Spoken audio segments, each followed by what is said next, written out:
Na nabshu, kufukua kaburi, haikusudiwi kuchimba kaburi. Kuna kuchimba kaburi na kufukua kaburi. Hapa inakusudiwa nabshu ni kufukua kaburi. Kufukua kaburi maana yake ni kwamba mtu ashazikwa ukenda ukafukua, ndio inaitwa nabshu. Ndio kesi ambayo itazungumzwa hapa. Sio kwenda kuchimbua kaburi kwa ajili ya kwenda kuzika mtu. Nafahamika sio Kuna kuchimbua kaburi kwamba mtu kafa akachimbueni kaburi, sio ambayo inazungumzwa hapa. Lakini nabshu manake ni kwamba mtu ashakufa, ashazikwa, halafu akenda akafukuliwa. Vipi ile swala? Ittafaka ulama, wameafikiana maulama wote, ala anna almawdhu alladhi, ya kwamba ile sehemu ambayo yudfanu almuslim, aliyozikwa muislamu, ile sehemu anayozikwa muislamu, waqfun alayhi, ile ni wakfu wake ule maiti. Maulama wamekubaliana, ittafaka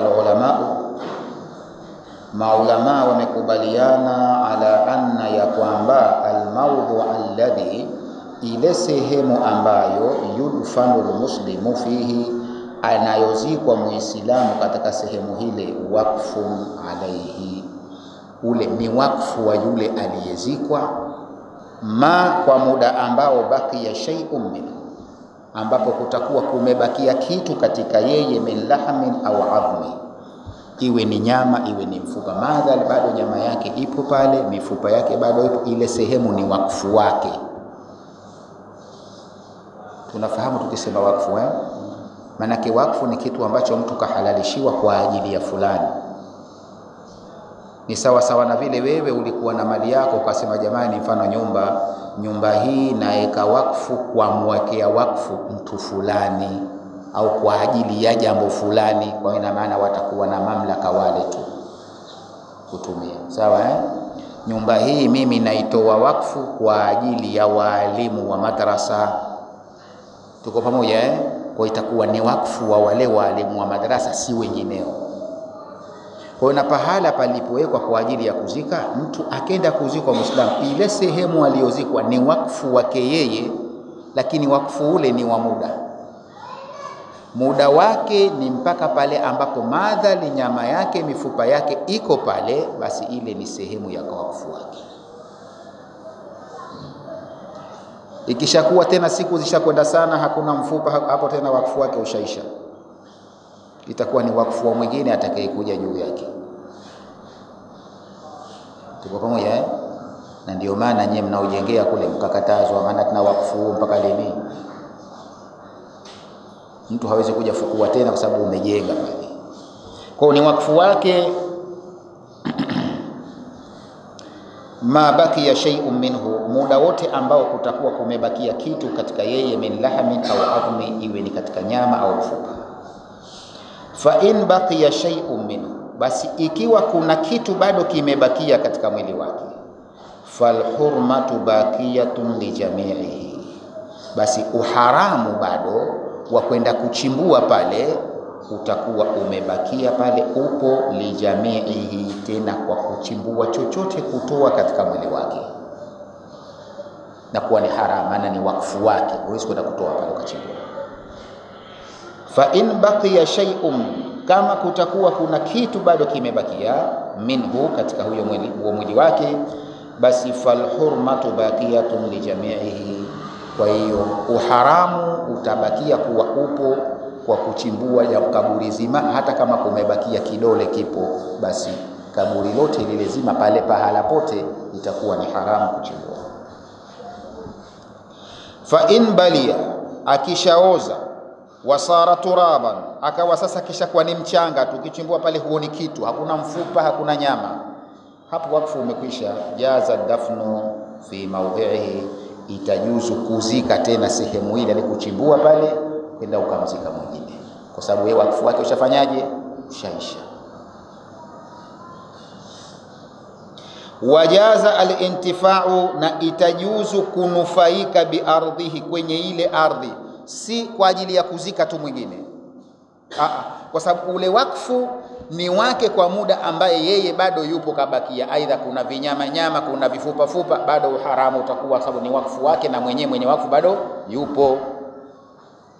Lakini ikishakuwa peshaoza kila kitu, ishakuwa mchanga mtupu, sasa hapa inajuzu pale pahala, kwa sababu wakfu kushaondoka, kwenda kufukua ukamzika mwingine, na si kufukua kumzika mwingine. Kwa ufupi, inajuzu pale watu kunufaika napo kwa matumizi mengine, si lazima kuzika mtu tu, itafaa kunufaika pahala pale kwa mambo mengine katika ile ardhi yake, intifai bi ardhihi. Kwa mfano fil gharsi, katika kupanda kulima, watu wanaweza wakalima pale. Sasa si hakuna tena hata mifupa huko chini, watu watafaa kunufaika hata katika gharsi, kulima pale, madhali hakuna tena, ule wakfu ushaisha. Wazar'i, tupo kuweka na nini mimea pale, wakapanda, kama wataika mchicha, wataika matembere, tupo watapanda mihogo na hivi, itajuzu kunufaika. Walbina, hata kujenga watu watafaa kujenga. Wasairi ujuhi intifai, na mambo mengine ya manufaa bihi, ya kunufaika na eneo hilo, basi itakuwa ni nini? Inajuzu. Tuelewane jamani? Hata pale alipojenga Mtume msikiti wake sallallahu alaihi wasallam, palikuwa na makaburi pale asili yake, lakini kwa sababu ni ya muda mrefu tupo kwa hiyo pakawa sasa panafaa, hakuna tena kaburi, manake hakuna tena mfupa, hakuna nyama itakayopatikana tena pale.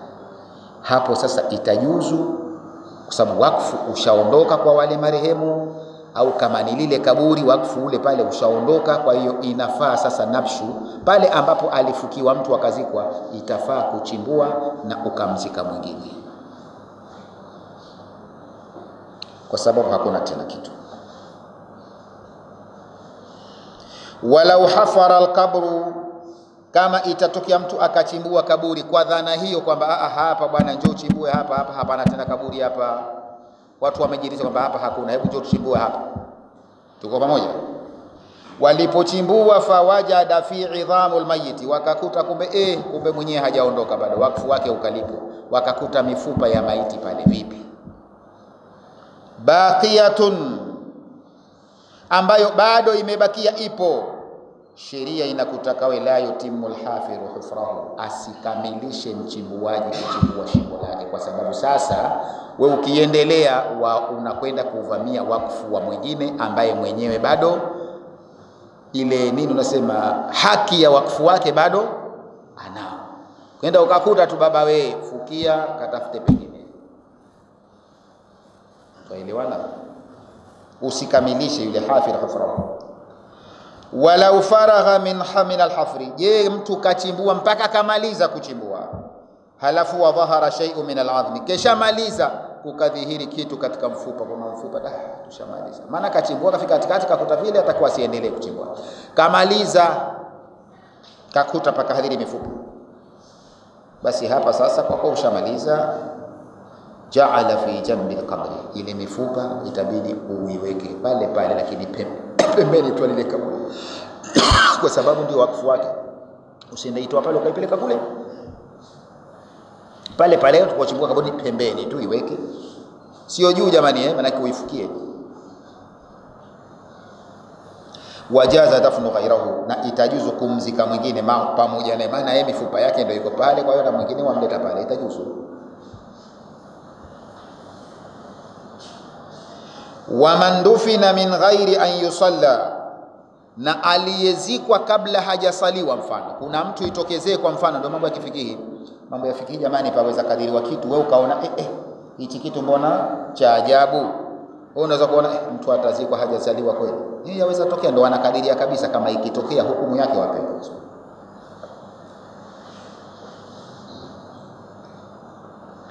Ndio fikihi ilivyo.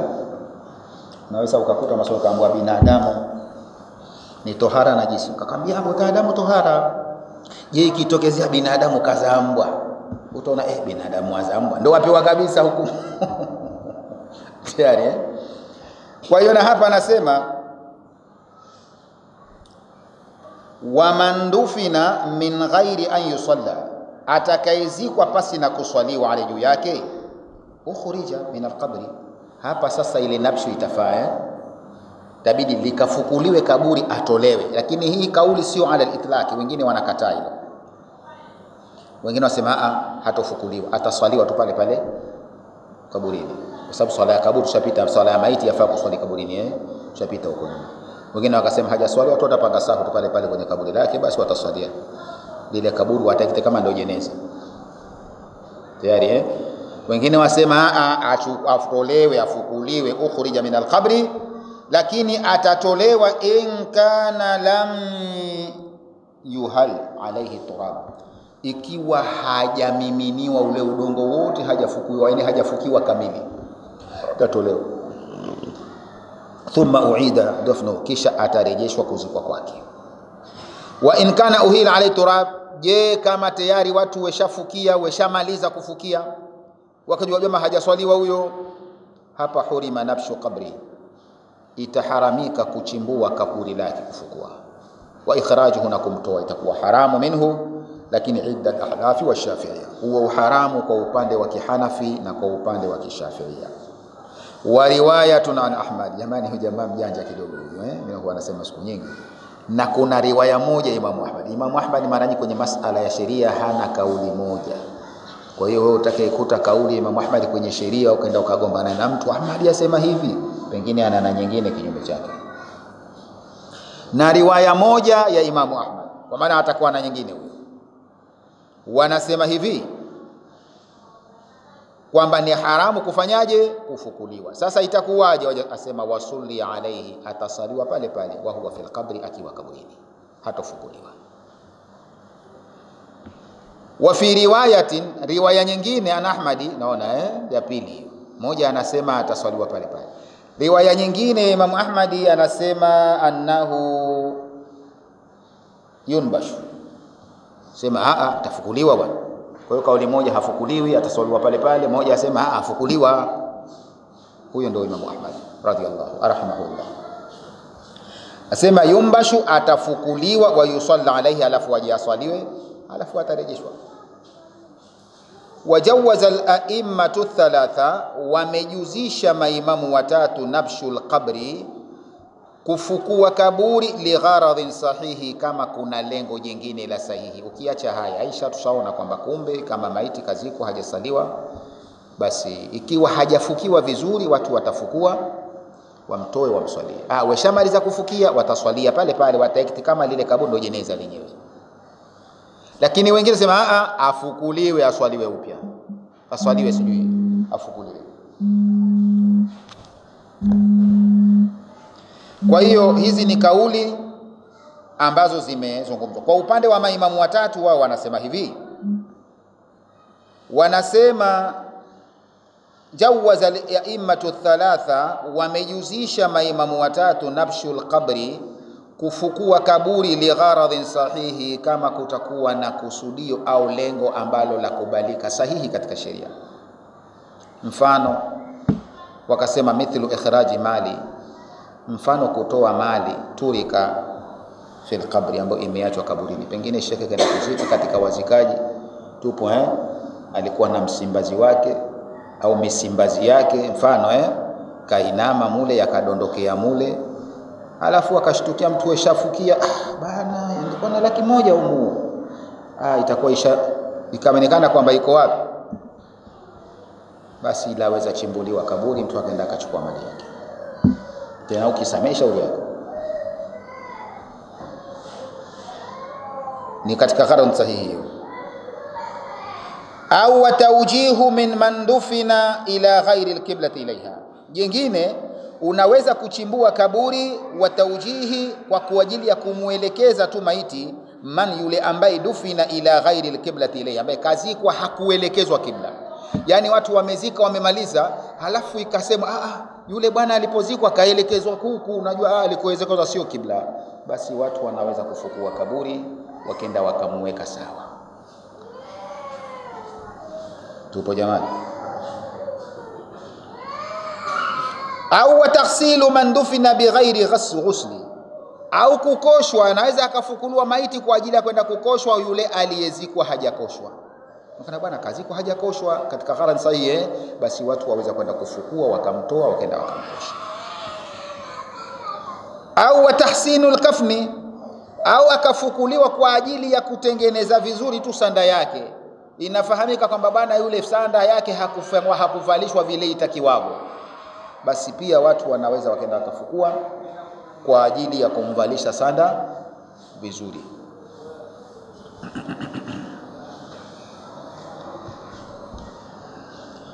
Illa, isipokuwa hayatofaa hayo yote kwenda kumfukua maiti, an yukhsha alayhi, ikiwa panaogopewa kwa maiti huyo, an yatafassaha, ya kuvurugika, kwamba pengine kesha zikwa siku 2-3 unajua sasa hivi hafukuliki tena. Ukimfukua sasa, ukimnyanyua wanyanyua na kiungo kimoja kimoja, hapo sasa turika, tabidi ataachwa hivyo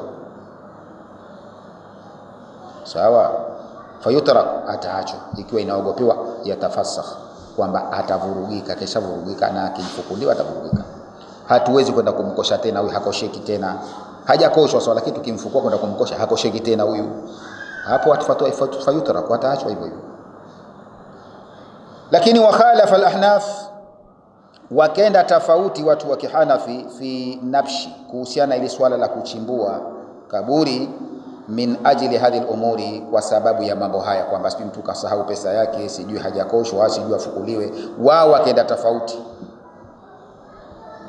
na kiasi ambacho waatabaruhu muthlatun, na wao wakalizingatia hilo ni udhalilishaji wa kudhalilisha maiti, kwamba maiti keshafukiwa tena eti ukamfukue. Wao wanahesabu ni muthla, eti unsahau pesa yako, sijui eti sijui hajavalishwa sanda uzuri, sijui ndio keshafukiwa huyo. Wao wanachochukulia kwamba kwani sanda, lengo la sanda ni nini? Hawa jamaa wanakwenda kwenye kiasi sana. Lengo la sanda ni nini? Illatul hukmi likafni mayit sitru, ndio. Sasa ndio kashasitiriwa, yuko na kusitwa kwenye udongo tena, kuna haja gani kwenda kumfukua ukamkashifu tena vingine? Kwa ndio maana Hanafia wao wakasema haya yote waliojuzisha wengine watu maulama watatu, kina nani, Imam Shafi, nani sijui Maliki, pakitwa 3 ni hao Abu Hanifa kenda tofauti, anasema akishafukiwa maiti hakuna kufukuliwa, na kwenda kumfukua wakati keshazikwa ni muthla, ni kumdhalilisha.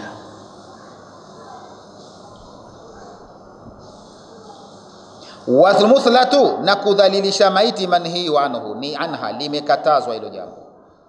Qala Ibn Qudama, amesema Ibn Qudama wa Kihambali huyo anasema innama huwa muthlatun, hakika kumfukua maiti keshazikwa ni udhalilishaji, lakini fi haqqi man tughayyara, anasema kwamba itakuwa ni udhalilishaji lakini kwa haki ya yule ambaye keshabadilika. Maana keshazikwa unajua keshaanza kuozaoza, huyo ndio itakuwa muthla. Wala yumbashu, na hatofukuliwa. Wa huwa la yumbashu, huyo hatofukuliwa. Qala, kasema wa indufina bighairi kafni, ikiwa kazikwa maiti pasi na kuvilishwa sanda, fafihi wajhani, kuna mitimamo miwili. Ahaduhuma, msimamo mmoja, yutraku, sema bwana kavalishwa hajavalishwa sanda ataachwa hivyo hivyo, hafukuliwi. Kwa nini? Wakasema li anna alqasda bilkafni, kwa sababu lengo la kuvalishwa sanda, lengo lake ni situruhu, ni kumsitiri maiti. Wakati hasala, na kama hilo lengo tayari lishapatikana, situruhu biturabi, kesha sitiriwa kwa ule nini, mchanga, ndio keshafunikwa, keshafukiwa, kashastirika huyo.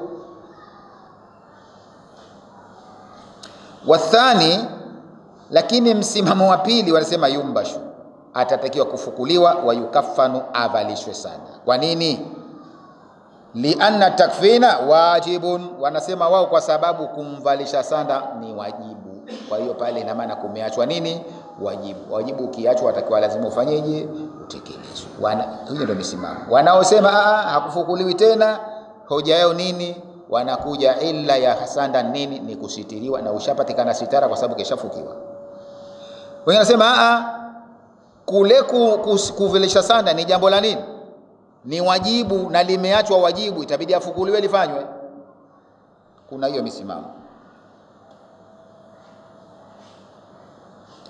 Kwa hiyo fa ashbaha al-ghusl, wakasema inafanana na kukoga. Inafanana nini? Kukosha, kwamba maiti alitakiwa akoshwe, ndio wajibu wake. Hakukoshwa, na maana pameachwa nani? Wajibu. Qala Ahmad, akasema Imam Ahmadi, idha nasiya al-huffaru, wakisahau wafukuaji kaburi, masahatahu, wamesahau zana zao, pengine msaha, wamesahau pauro, wengine waita chepe, fil qabri, wamelisahau mule kaburini. Imam anasema jaza an yanbasha anha, inajuzu kwenda kufukua, mtu akaenda akachukua pauro lake au jembe lake kama kasahau jembe mle. Wakala fi shay'in, na akasema kuhusiana na kitu ambacho yaskutu fil qabri, kimedondoka kaburini. Pengine mtu alikuwa na kitu kimedondoka, ana dhahabu yake imedondoka, mithlu al-fa'si, mfano mtu shoka lake, wadarahim, au pesa dirham, wakasema mtu kadondosha, yumbashu, tafukuliwa bwana, tuachukue dirham zake akatumia mapembe. Qala, akasema idha kana lahu qima, lakini itategemea ikiwa hicho kitu ambacho kimedondoka kwenye kaburi qima, kina thamani. Maana si kweli kwamba sawa ndondosha, nimedondosha pesa yangu, bei gani bwana? 500. Basi 500 kwenda kuchimbua, ukachimbuka kaburi zima kwa 500 kweli? Ikiwa lahu qima, hicho kilichodondoka kina qima, kina thamani,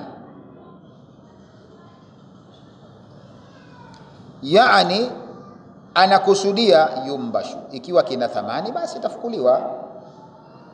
Kila inasemekana fa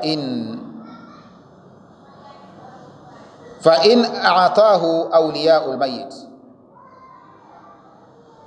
je ikitokezea fa in a'tahu awliya'ul mayit, wakitakukumlipa, je wale wali wa maiti, kwamba bwana mimi nimedondosha pesa yangu, mtaka nchimbue, mimi nichukue pesa, wale mawali wasema bwana shilingi ngapi? Hala 20, isiwenge 20,000, wakakubali kumlipa, bwana usichimbue maiti wetu, kwa kupa hii hapa. Vipi, lazima achimbuliwe au vipi? Wakikubali, kala wasema in a'tuhu haqqahu, wakinlipa haki yake, ay shay'un yuridu, kile kitu anachokitaka. Vipi? Wakadi warada fi dhalika, limepokelewa kuhusiana na hilo, ma hadithi ambayo rawahu Bukhari, imekuwa na Bukhari, an Jabir, kutoka Jabir, kala akasema ata nabii sallallahu alayhi wasallam Abdullah bin Ubay, ata nabii, aliendewa mtume sallama, rehma na amani juu yake, na Abdullah bin Ubay huyo, baadama dakhala fi hufratihi, baada ya udkhila fi hufratihi, baada ya kuingizwa kwenye kaburi lake au kwenye shimo lake. Fa amara bihi fa ukhruja, mtume akatoa amri, akatolewa.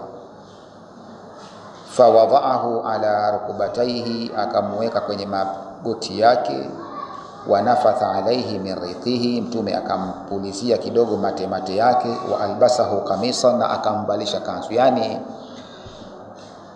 Abdullah bin Ubay tunamjua huyu bwana ni katika yule viongozi wanafiki, lakini huyu bwana alipofariki ana mwanawe akiitwa Abdullah hivyo hivyo, yeye alikuwa ni muumini mzuri sana. Sasa kilichotokea ni kwamba alipofariki baba yake, alijua kwamba baba yake atakuwa na shida kubwa. Kwa hiyo akenda akasikitika kwa mtume sallallahu alaihi wasallam, kaambia Rasulullah, baba yangu najua alichokifanya kikubwa sana, atakuwa yuko shidani, naomba nguo yako nikamkafinie baba yangu, kwa kuhisi kwamba atapata nini? Takhfifu.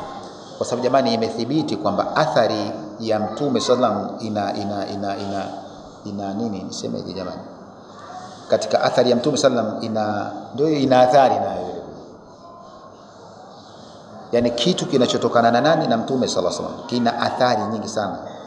Sasa yeye akaona kwamba akizikwa huyu, akavalishwa nguo ya mtume ambayo ishapata jasho la mtume sallallahu alaihi wasallam, kwamba atapata nini? Usalama. Kwa hiyo akaenda akamwomba mtume sallallahu alaihi wasallam, na mtume sallallahu alaihi wasallam kwa kumliwaza sahaba wake ambaye si mnafiki, ikabidi akampa, na akaenda wakachimbuliwa, yule bwana akafukuliwa, akamtoa mtume, akamweka mapajani tupo alafu akamvalisha nini? Nguo matumbo yake. Hii kuonyesha ushahidi kwamba kumbe ikiwa kuna sababu za kufukua inaweza kufanyeje? Anaweza kufukuliwa. Sasa itamsaidia haimsaidii? Kwa mambo hayo yule haiwezi kumsaidia. Mtume alimpa tu yule sahaba wake kumliwaza tu basi. Tuko pamoja eh?